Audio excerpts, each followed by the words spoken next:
Good day. Welcome to the second lecture of plastic deformation of metals. So in the last class, we discussed the importance of the plastic deformation and metal forming process. So here in this class, we are going to discuss the importance of the behavior of material in plastic deformation or metal forming operation. So as we know, for the plastic deformation, the behavior of the material is very important. We study different mechanical behavior of materials in the metallurgy and material science class as well as in the mechanics of solids class. So this behavior, the behavior of the material when we apply a particular amount of force on the material is very important in a plastic deformation process. So next in this lecture we will discuss about the different properties or the behavior of the material which is suitable for the plastic deformation or metal forming operation.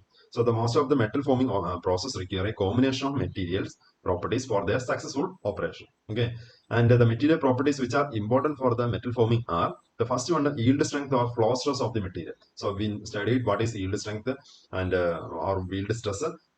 When we draw a stress strain diagram, um, uh, this is our stress strain diagram. This is stress strain. Okay, so here we have a straight line portion. Then we have a, so this is the stress strain diagram for mild steel. Okay, so in this stress strain diagram, this is the yield point. Sigma y is the stress corresponding to yield point. Okay, so up to yield point, when we supply some amount of stress, for example here in this body, when we supply some amount of stress up to yield point, after the removal of the stress, the body regains its original shape and size. Okay, that is the importance of the yield point. And but if we deform the material beyond yield point, or we apply a stress which is greater than the yield strength of the material, what happens? That leads to plastic deformation or permanent deformation. When I release the load, the material will not regain to original shape and size. So this property, the yield strength of the material, is a very important property in case of metal forming operation or plastic deformation of material. The second one is the ductility. So we studied in your metallurgy and material science class, there are two important classification for the material. That the first one is the ductile material and the second one is the brittle material. And the main characteristics of the ductile material, it can easily deform or it can deform into very large amount without any fracture. That type of material is called ductile material. But in case of brittle material, there is no or very little deformation before fracture for brittle material. So the ductility of the material is an important parameter or property for which affect the forming process. Strain hardening, the important one of the important property of the material is strain hardening of the material, and we will discuss about the strain hardening in this lecture. And the strain rate sensitivity, that is also an important factor which affect the plastic deformation of material. And the temperature is an important factor which affect the yield strength and the ductility of the material. When we increase the temperature during the plastic deformation process, what are the uh, relationship between the temperature and the yield strength, temperature and the ductility? So that relationship is very important, because if we increase the temperature of the material during the plastic deformation process, may this temperature increase help to reduce the amount of force required for the plastic deformation. So we will discuss about the effect of temperature in the plastic deformation of the material. Next is the effect of hydrostatic pressure, which also affect the yield strength and the ductility of the material. We will discuss about that also. And instability or fracture strength of the material also will affect the deformation. So when we deform a material or when we plastically deform a material, these are the important material property we should consider for our study. So that is we are going to cover in this lecture. So first one is the stress-strain relationship. You know what is the stress-strain relationship, and you know this type of graph, stress and strain. So here in the x direction we have strain, and here in the here we have stress, and this is. And for the mild steel material, initially we have a constant slope line, then we have such type of dip, then we have a this type of graph. This is the engineering stress or normal stress strain graph. And in this, we know up to this point, this is the yield strength. Up to elastic point or up to proportionality limit, the stress is directly proportional to strain. Okay, so that means if we increase a particular amount of stress, correspondingly there will be an increase in strain up to elastic limit or up to yield strength of the material. And up to yield point, when we change the shape of the material, when I change the shape of the material by applying a stress which is less than the yield point of the material, yield point of the material. After the removal of the load, the material or the object come back to its initial shape and size. Okay, so we can say this yield point is the limit up to which we can apply the stress without any permanent deformation. Okay, so up to yield point, the all deformation. For example, this is the yield point and corresponding strain will be this much. This is the strain. Okay, this much is the strain corresponding to yield point, and this much of strain we can this much of strain is developed on the material when we apply a stress which is equal to yield point of the material. So if the stress applied is less than yield point of the material, all the strain developed in the material can be recovered. Okay, or it is an elastic recovery. But if we deform a material greater than that of the yield point by applying a stress greater than that of the yield strength of the material, what happens after the removal of the load? The material will not come back to its initial shape and size. This is a permanent deformation or plastic deformation. Okay, so there are two types of deformation. The first one is the elastic deformation. Elastic deformation. Second one is the plastic deformation. Plastic deformation. Elastic deformation means after the removal, after applying the stress, when I remove the stress, the material come back to its initial shape and size. Okay, this is the elastic deformation. But when I apply a stress greater than that of this yield point of the material, yield point of the material permanently deformed or plastically deformed. The material will not come back to its initial shape and size. That is the permanent or plastic deformation. Okay, so here in this is the yield point. This is the limit up to which we can apply the stress for elastic limit or elastic recovery. After this yield point, any stress applied which cause a permanent deformation or plastic deformation. Okay, and here then so this is the area, this area towards the left of this yield point, this is the elastic region, and towards the right of this yield point line, this is the plastic region.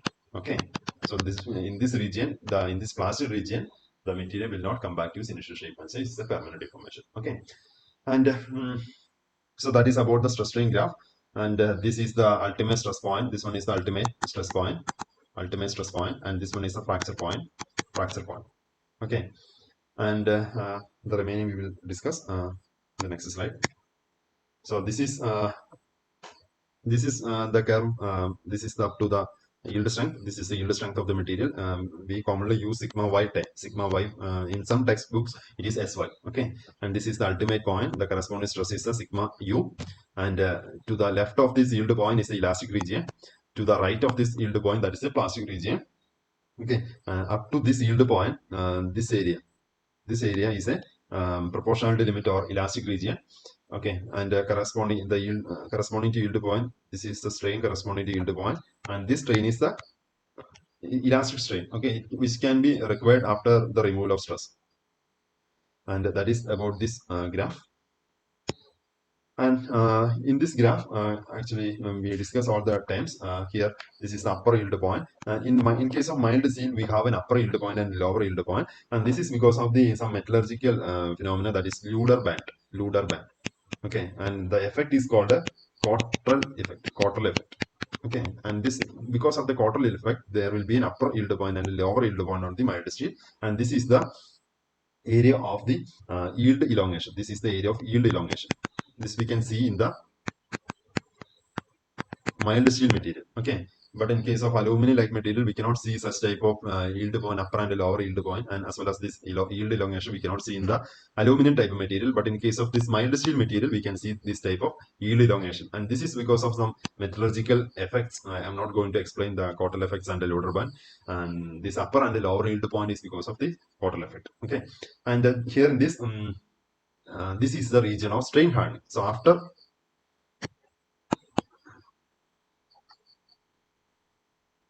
after this yield point elongation, we have a strain hardening region. So from this point, we have strain hardening. This is the strain hardening region. I will explain what is strain hardening. Strain hardening region. Okay, and this is the region of strain softening. From the ultimate point to the fracture point, this is called strain softening. Strain softening region. Okay, and these are the two regions in the stress strain diagram of the mild steel. Actually, during a plastic deformation, when we deform a material, for example, I have a material like this. This is my material. Okay, and I apply a compressive load using a press into this material. Okay, after application of the load on this material, the material is deformed like this. This is the final shape after deformation. Its height, initially height was h, okay, and its height is reduced to h0. Initially height was h0, height is reduced to h1. Okay, so there is a reduction in height. Okay, so for this, after reducing the height into h1, when I remove this load, I remove the load from this from the press. What happened? If the stress applied is the stress applied within elastic limit, sorry, within yield limit sigma y. If the stress is applied is less than sigma y, what happened? After h1 size product produced, if the stress is less than sigma y, the product come back to its initial shape and size. Okay, because there will be some elastic recovery after the removal of load. Material regains its original shape and size. But in any plastic deformation process, after the plastic deformation, there should not be any change in shape. Okay, when I change the shape from H0 to H1, after the removal of the load or when I remove the press, the shape should not be changed.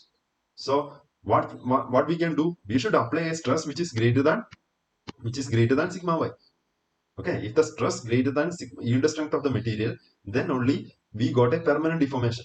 So for in the polymer-related manufacturing process, we need permanent deformation. After the removal of the load, and the material should not come back to its initial shape and size. Okay, so here this is very important. We should apply a stress greater than sigma y. Okay, the yield strength of the material. Then only we got a permanent deformation. Then only we got a final product with a particular shape we desired. Okay, so that is very important in case of in metal forming process. And here we have two types of stress strain diagram. This is the engineering stress strain diagram, engineering or nominal stress strain diagram. Okay, so in this engineering stress strain diagram, we take the for calculating the stress engineering stress is equal to force by initial cross section area. This A is the initial cross section area, and strain is equal to change in length by original length. Initial length is taken as the this is taken as original length. Okay, so this is engineering stress. This one is the engineering strain. In case of engineering stress, we take the original cross section area or initial cross section area, and in case of engineering strain, we take the initial length or original length. Okay, so using this stress and strain, engineering stress and strain, if we plot a graph, this will be the final graph. But there another stress value and strain value is there. That is the true stress and true strain. So true stress and true strain.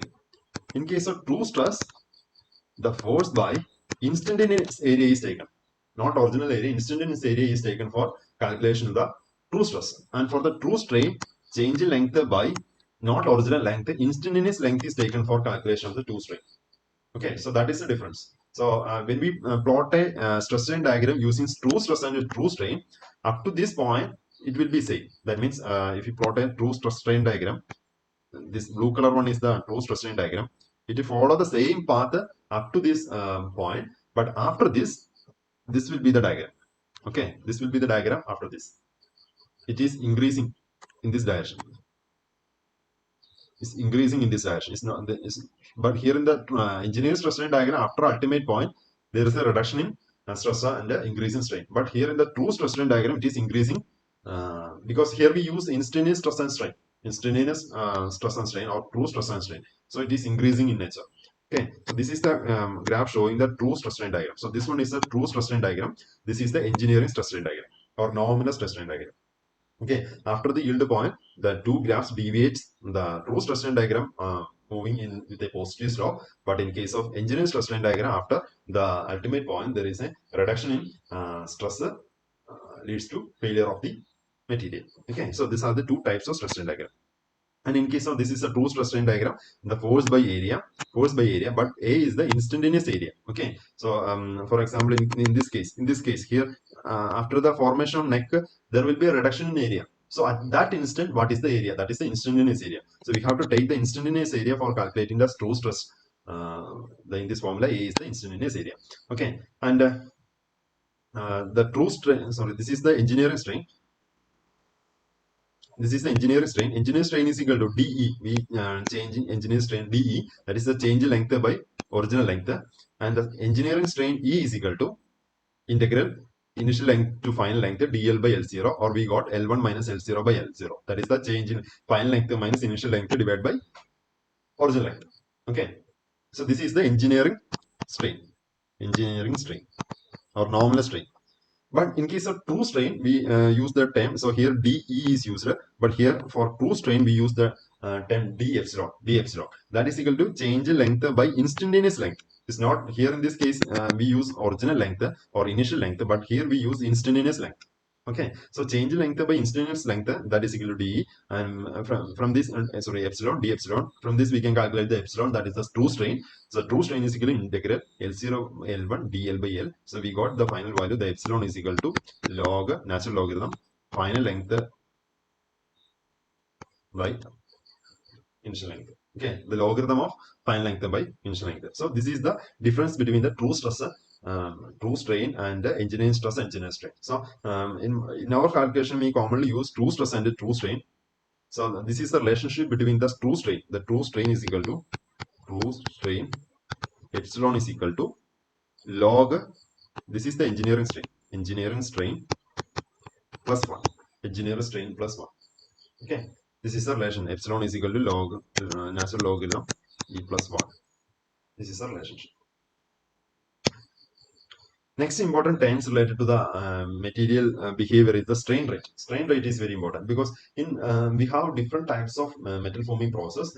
In each of the metal forming process, the rate of deformation will be different. Okay, how the for example, in case of deformation rate or deformation speed is different. For example, in case of pressing operation, we do the pressing operations very slowly. Okay, it is a very slow process. The deformation process is very slow. Okay, but if we use a hammering process, we use a hammering process for the deformation. The strain rate is very high, or the speed of applying force or the speed of strain change is very high. Okay, so the strain rate is an important factor in any deformation process. Okay, so this is the strain rate depending upon the manufacturing operations and the characteristics of the equipment used. A workpiece may be formed at speeds, so there are different speeds, could range from very low to very high. Okay, in one manufacturing metal forming process, the speed may be very low, but in another manufacturing or metal forming process, the speed will be very high. So we can represent the speed of the metal forming process using the term strain rate. Strain rate. Okay, so when the deformation rate or speed defined in terms of strain rate, okay, and the strain rate within the deformed material, the distribution velocity components Vx, Vy, Vz describes the metal flow in that material. So, for example, this is a cube shape material. I'm going to apply some amount of pressing operations. So this is a die, and I am applying a force F using this die into this cube material, and the cube is changes shape to another one. This is the final shape after the deformation. Okay, so after the deformation, the cube changes like this. Okay, so in the x direction, this is my x direction, this is my x direction, this is my y direction, and this is my z direction. Okay, so there will be some metal flow in the x direction. To form this final product. To form this final product, there will be some metal flow in the x direction. And the velocity of the metal flow in the x direction is represented with the Vx. Vx is the velocity of metal flow. During the deformation, there will be some metal flow in the x direction, and that is represented with the velocity is represented with the Vx. And the y direction, in this y direction, there will be metal flow is in the Vy velocity. In z direction, the metal flow is in the Vz velocity. Okay, Vx, Vy, Vz represent the metal flow in the material. Okay, so then the strain rate, the what is the speed of this deformation or deformation rate, that is represented with the epsilon dot. This is epsilon dot is used for represent the strain rate, and the strain rate in the x dash is equal to dou epsilon x by dou t, because that's which is represented with respect to time. Okay, the rate which is with respect to time. So d epsilon x by dt. So that is sorry, dou epsilon x by dou t. So dou by dou t, dou ux by dou t, because epsilon x is equal to ux by dou x. So from this we got dou ux by dou t is equal to nothing but it is the velocity in the distribution of velocity in the x direction, that is equal to dou vx by dou x. So the strain rate we got, strain rate in the x direction we got, that is equal to dou vx by dou x. Similarly, we can calculate the strain in the y direction, the strain rate in the y direction dou vy by dou y, and in the z direction dou vz by dou z. So the strain rate is a very important factor in metal forming process because, for example, in case of you may study the superplastic deformation in material science class. During the superplastic deformation, we can deform a particular material about 2000 times. 2000 times of the conventional deformation process by applying very low amount of strain rate. So if you reduce the strain rate, the ductility we can improve. We can deform the material to very large extent without any fracture. Okay, so the strain rate play an important role. Of course, the strain rate is directly related to the temperature, but the strain rate is play an important role in the metal forming process. So we can see the strain rate of different metal forming process here. In case of rolling and forging process, it is about 10 raised to 3 per second. But in case of superplastic forming, see this superplastic process, this is about 10 raised to minus 4 to 10 raised to minus 2 per second. So that must very slowly we apply the strain. Okay, so this type of very slow strain rate helps to improve the ductility. That is the very important thing. So this is the engineering strain rate, that is equal to velocity by original length. But in the strain rate, true strain rate, that is the epsilon dot, that is equal to velocity by instantaneous length. So that we already discussed in the last slide. This is the engineering, sorry, the true strain in the x and y z directions. So we studied the Hooke's law of in case of stress strain diagram up to elastic limit. We can apply the Hooke's law, that is stress directly proportional to strain, or stress equal to Young's modulus into strain. That is the Hooke's law. Okay, so this Hooke's law only applicable only up to the elastic limit. Only up to elastic limit, this Hooke's law is valid. But after the elastic limit, this is the strain hardened region. We can apply some relationship in the strain hardened region also. And in this region, we use another law that is called power law. Power law is used. In the power law, the equation is this one. Stress is equal to a constant into true stress is equal to a constant k into epsilon raised to n. N is another constant. Okay, so sigma is equal to k epsilon raised to n. That is the equation which we can apply in the plastic region. So up to elastic region. This is the elastic point. Okay, this one is the elastic point. In this elastic region, we can apply the Hooke's law. The stress is the engineering stress. The engineering stress is equal to the Young's modulus into engineering strain.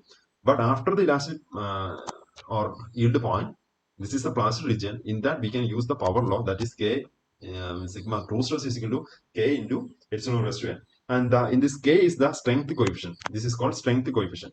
And N is called the strain hardening exponent. Strain hardening exponent. So see this, in this case, and we can apply multiply with the log. So log sigma is equal to log k into epsilon raised to n. We can write like this: log k plus n log epsilon. Okay, so this is also the another form of this same equation. So using this equation, I am going to draw a graph using log sigma and log epsilon. Okay, so if you draw a graph like this, the slope will be n. The slope of that graph will be n. So the strain hardening exponent is the slope of the log sigma and the log strain graph of the stress strain relationship. Okay. And what about the k value? K, how we got the k? If the epsilon value is equal to 1, log 1 equal to 0, so that strain will be equal to 0. So log sigma we got log k, or sigma equal to k. So that means when the strain is equal to 1, then we got corresponding stress value equal to k. That is the strength coefficient. Okay, so in this graph, this is a stress strain graph. In this, when the strain is equal to 1, here we can see the strain is equal to 1. Corresponding strength is stress is equal to k value. This is the k value. Okay, so this is the two important parameter in the case of metal forming process: the stress and true stress, strength coefficient, and the strain hardening exponent. Okay, and we commonly use the term flow stress of the material in case of plastic deformation. The flow stress is nothing but it is the true stress required to continue the plastic deformation at a particular true strain. Okay, so for example, if there is no strain handling, what will be the shape of the stress strain diagram? If there is no strain handling, I'm going to draw in the stress strain diagram. See this. If there is no strain handling, what is strain handling? Before that, I will explain what is strain handling. Then after that, after I explain strain handling, I will come to this point. Okay. So the flow stress. The flow stress is the amount of stress required. Flow stress is the, so for example, I have a material like this. Okay, this is a material, and I am applying a force on the material. I am applying compressive force on the material. Compressive stress. I am going to apply compressive stress, which is greater than sigma y. So I am giving value sigma 1. Okay, sigma 1 is greater than sigma y. Yield strength of the material. So the material is plastically deformed. I got this type of shape. Okay, its height is reduced. Okay, so when I reduce the height, there will be some strain on this material. The strain is equal to, for example, epsilon 1. Okay, when I apply sigma 1, correspondingly the material is deformed. Okay, and it has a strain of epsilon 1. Okay, and again I am applying sigma 1. Okay, sigma 1, the material may not be deformed. When I apply here, I am applying sigma 1, but the same stress if I apply at the strain epsilon 1, the material may not deform, because when I deform a material, this is the point related to strain hardening. The important point is that when I deform a material, okay, I deform a material, the deformed material will have higher strength than that of the undeformed material. Okay, for example, this is my raw material. I apply some process on this plastic deformation on this and deform the material into another shape. Okay, and this deformed material will have higher strength than that of the undeformed material. Okay, so the plastically deformed material will have higher strength, and this higher strength is because of the strain hardening. Okay, what is the reason for the improvement or increase of strength of the material during the plastic deformation? The reason is the is called a strain hardening. So here when I change the shape from this shape 1 to shape 2 by applying sigma 1, there will be some strain epsilon 1. So this second product, the product after deformation, will have higher strength than that of the initial raw material. Okay, if you compare the strength of these two material, the material 2 will have more strength than that of the material 1. This is because of strain hardening. So in the epsilon 1 strain condition, if we apply the strain stress sigma 1, the material may not deform, because this material 2 will have, or the product 2 will have higher strength. So we have to apply more amount of stress, that is sigma 2. Here I have to apply sigma 2 stress such that the sigma 2 is greater than sigma 1. Okay. Then again I apply the sigma 2. I deform the material into a very thin sheet. Okay, very thin sheet with the strain. Here now the strain is equal to epsilon 2. Epsilon 2. So again, this third product, after the deformation, I got the third product, and third product will have a higher strength than that of the product number 2 and the initial raw material 1. So if here, if I apply the sigma 2 stress for the deformation, the sigma 2 may not be enough for the deformation. We have to apply higher strength, that is sigma 3. We have to apply sigma 3, which is greater than sigma 2 for the further deformation. Okay, so this sigma 3 has to apply for further deformation. And this is the concept of flow stress, sigma f. Okay, so for a particular strain, for example, here the strain is equal to epsilon 1, here the strain is equal to epsilon 2. For a particular strain, we have to apply a stress, a true stress for the plastic deformation. That true stress is called flow stress. Okay, so the flow stress is equal to the true stress required to continue plastic deformation at a particular true strain epsilon 1. Here in this case, the flow stress is equal to sigma 2. Here in this case, flow stress is equal to sigma 1. Here in this case, the flow stress is equal to sigma 3. Okay, so when we deform a material plastically, automatically the material strength of the material also will increase. Okay, so we need to apply more amount of stress than that of the previous stress to overcome the increase in the strength of the material. Then only we can continue the plastic deformation process. Okay, and that stress, true stress corresponding to the particular strain is called the flow stress of the material. Okay, and this is basically because of the strain hardening. If there is no strain hardening, then here we need only sigma 1. Here also we need sigma 1 for plastic deformation. Here also we need sigma 1 for plastic deformation. If there is no strain hardening. If there is no strain hardening, there is no increase in strength. So we need only sigma 1, the yield strength of the material for the plastic deformation. But here the strength is increased by the strain hardening process. So we have to apply more amount of stress, and that stress is called the flow stress of the material. Okay, so during the deformation stage, in each stage the strain is increasing. At the each strain, we have to increase the stress also. The flow stress has to increase. Then only we can continue the plastic deformation into the desired output. Okay. So this is the typical stress strain diagram of the aluminum material. Here we can see there is no such type of perfect yield point here. We cannot see such type of yield point. So it's such type of material we use the term through strain offset. We use strain offsets to find out the yield point.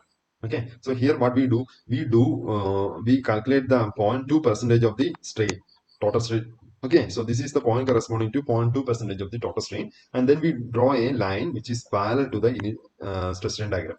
up to yield point. And this line coincides this at this point in the stress strain diagram, and we consider this point as the yield point. Okay, so aluminum like material does not show any type of perfect yield point. So such type of material we use 0.2% strain offset method to calculate the yield point. And we already discussed the strain hardening effect. So strain hardening is nothing but it's the material phenomena that is mainly because of the you may studied about dislocation density. Dislocation density.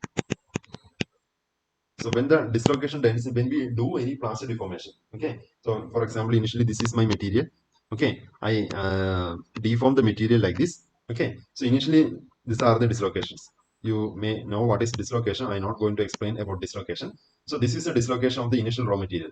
But after applying some amount of plastic deformation of the material deform like this, okay.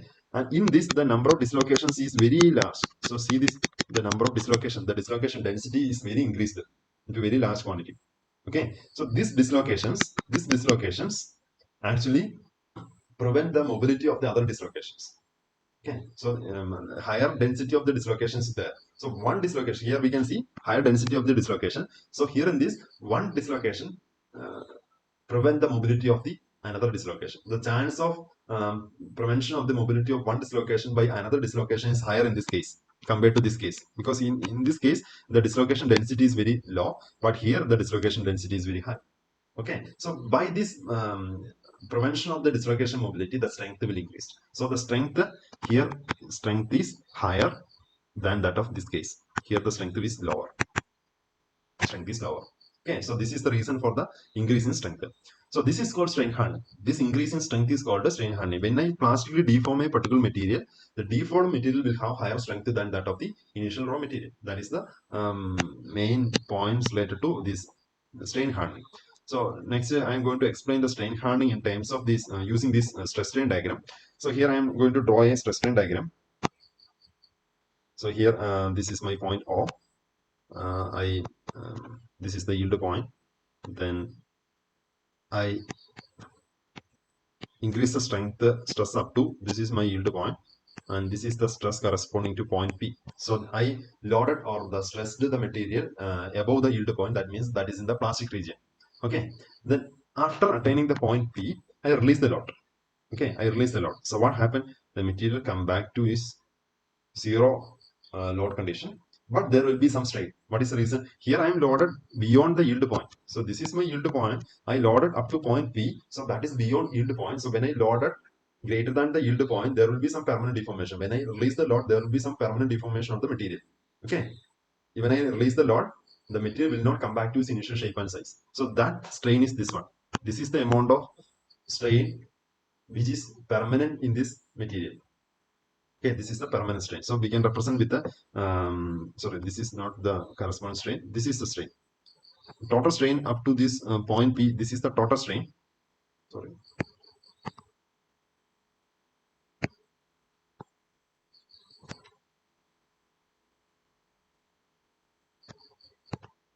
So this is the total strain up to point P. Okay, so we can represent with the S. And when I release the load, there will be some, the strain we can divide into two, that is the elastic strain and plastic strain. Okay, so when I release the load, so I stressed up to point P. Then when I release the load, some amount of comeback or regaining shape and size may occur.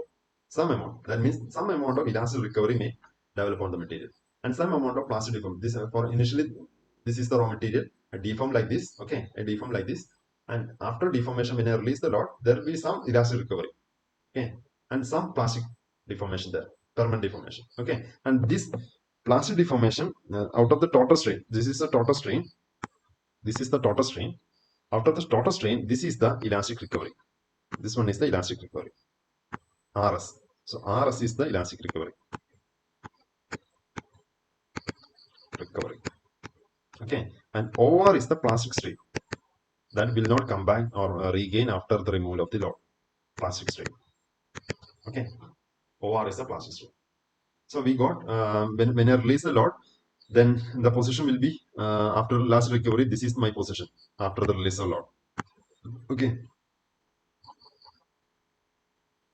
So from the point P, this will be the because the elastic recovery, by removing the elastic recovery, this will be the point after release of the load.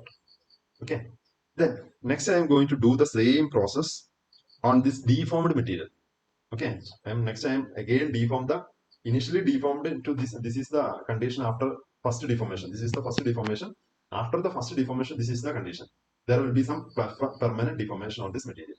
And this permanently deformed material is I am again going to deform this permanently deformed material further. Okay. So when I do the permanent deformation on the same material, okay, so this is the some amount of strain is there. Some amount of strain, for example, this is the strain or okay. So when I do the permanent deformation, means when I stress the permanently deformed material, this will be the yield point.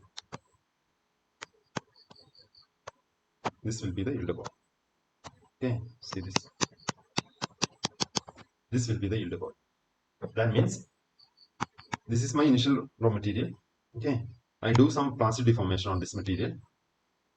For the initial material sigma y, this is the yield point. Okay, this one.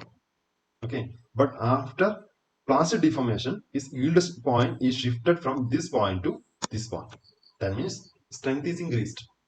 Strength is increased, and this phenomenon is called a strain hardening phenomenon. Strain hardening. This is a very important phenomenon in metal forming process. Okay, because if there is no strain hardening, if we, for example,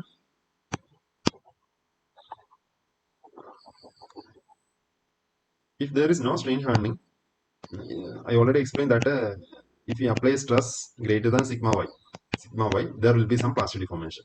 Plastic deformation. But the next stage we have to apply stress which is greater than sigma 1, which is greater than sigma y. Then only we can continue the plastic deformation. This higher strength or stress requirement is because of the strain hardening. The strength of the material is increased, so we need higher strength or higher stress for further deformation. But if there is no deformation, we can continue the deformation process without any increasing the strength. Okay, stress. We can continue the plastic deformation with the same amount of sigma y. So that the stress strain diagram will be like this. So there will be elastic region.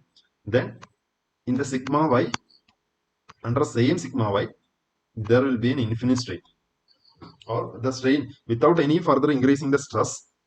We can continue the deformation process, or there will be a change in shape of the material. So with the same sigma y, we can do the deformation process if there is no strain hardening. But if there is a strain hardening, then we have to increase the stress to compensate the increase of strength of the material by strain hardening. That is why the stress strain diagram is moving, or which is moving in the upward direction. Okay, so that is about the strain hardening. So this is the region of the strain hardening. Strain hardening. Okay, this is the region of strain hardening. Next one is the state of stress. This state of stress we already studied in the mechanics of solid class. State of stress actually that is which can be represented in the form of stress tensions. Okay, so for example, if you take a particular material, this is a material. What is the state of stress at a particular point? At this point. And the state of stress at a point can be defined using the stress tensions. Stress tensions. If we know the stress values in a three mutually perpendicular planes, that is x plane, y plane, and z plane, then we can calculate the state of stress at that point. Okay, so the corresponding stresses, and we have a 9 stress components on these three mutually perpendicular planes, and this 9 out of these 9 stress components, we have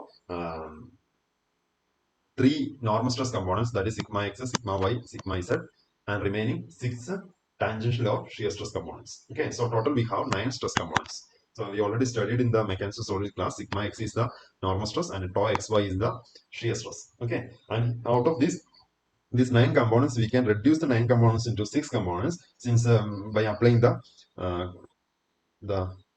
cross shear. So tau xy equal to tau yx. Tau xy equal to tau yx. So out of these 9 components, these tau yx and tau xy are same. So we can reduce the 9 components into 6 components. Okay, that is the state of stress.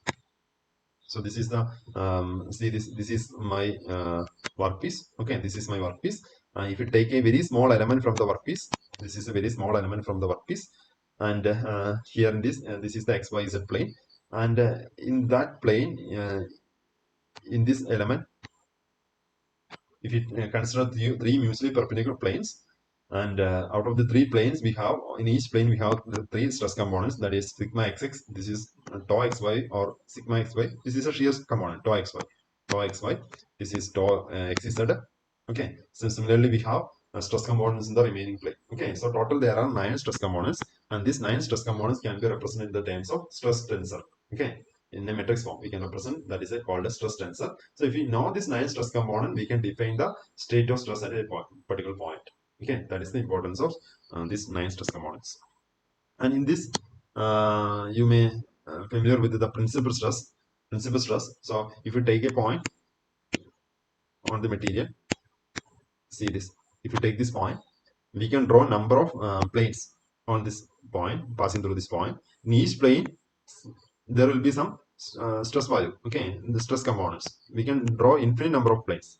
Out of this infinite number of planes, there is a plane where shear stress is equal to 0, or the normal stress is maximum or minimum, and that plane is called the principal principal plane, and the normal stress acting on that plane is called the principal stress. And this principal stress is represented with the sigma 1, sigma 2, and sigma 3. Okay, so actually in a triaxial stress system, sigma 1, sigma, there will be three principal stresses: sigma 1, sigma 2, sigma 3.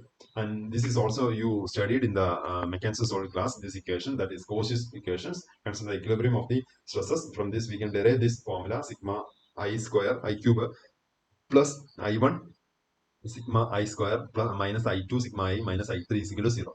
Okay, this is equation of equilibrium. And from this, I1, I2, I3 are the I1, I2, I3 are the stress invariants. Okay, and what is the equation of I1, I2, I3?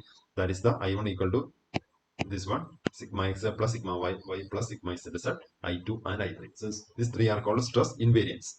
Okay, this is called stress invariants: I1, I2, I3. This is very important. Three values: I1, I2, I3. And out of this, when we supply the I1, I2, I3 values here, I2, I3 values here in this equation, a cubical equation, and when we solve this cubical equation, we got the final roots of the cubical equation will be sigma 1, sigma 2, and sigma 3. These are the principal stress values. Okay, so the roots of this cubical equation we got is called the principal stresses. Okay, so up to this, I am concluding this lecture. So this is about the material behavior, the first two material behavior. Next we will study about the yield criteria in the next lecture. Thank you.